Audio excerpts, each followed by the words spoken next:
Copa আমেরিকার final শেষ হয়েছে সেই কবে বাংলাদেশ সময় 15 জুলাই। এর 2 সপ্তাহ পর ঘুম ভাঙল দক্ষিণ আমেরিকার ফুটবল কর্তাদের। টুর্নামেন্টের সেরা একাদশ ঘোষণা করেছেন তারা। ইতিহাস গড়ে টানা দ্বিতীয় কোপা আমেরিকার শিরোপা জিতেছে আর্জেন্টিনা। গত 3 বছরে 4টি বড় শিরোপা জিতেছে লিওনেল স্ক্যালোনির দল। এবারের আসরসহ 2টি কোপা, একটি ফিনালিসিমা ও 2002 কাতার বিশ্বকাপ জয়। ফলে স্বাভাবিকভাবেই এবার চ্যাম্পিয়ন হওয়ায় কোপার সেরা একাদশেও আলবি সেলেস্তেদের দাপট থাকার কথা, এবং তাই হয়েছে। তাই তো সেরা একাদশে আছেন আর্জেন্টাইন অধিনায়ক লিওনেল মেসিও।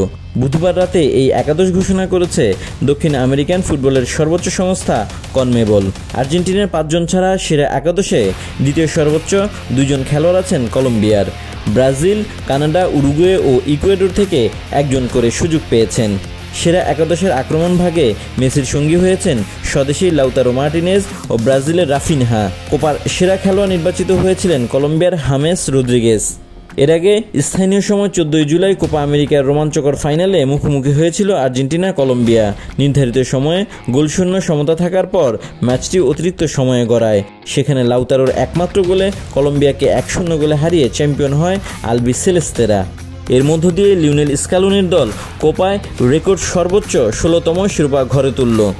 চলুন এবার এক নজর দেখে নিই 2024 কোপা আমেরিকার সেরা একাদশ, যেখানে আর্জেন্টিনার 5 জন হলেন Emiliano Martinez, Cristian Romero, Rodrigo De Paul, Lionel Messi ও লাউতারো মার্টিনেজ।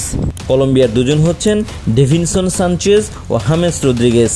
বাকি 4 জন হলেন কানাডার অ্যালিস্টার জনসন, উরুগুয়ের মানুয়েল উগার্তে, ইকুয়েডরের পিয়েরো হিনকাপিয়ে ও ব্রাজিলের রাফিনহা।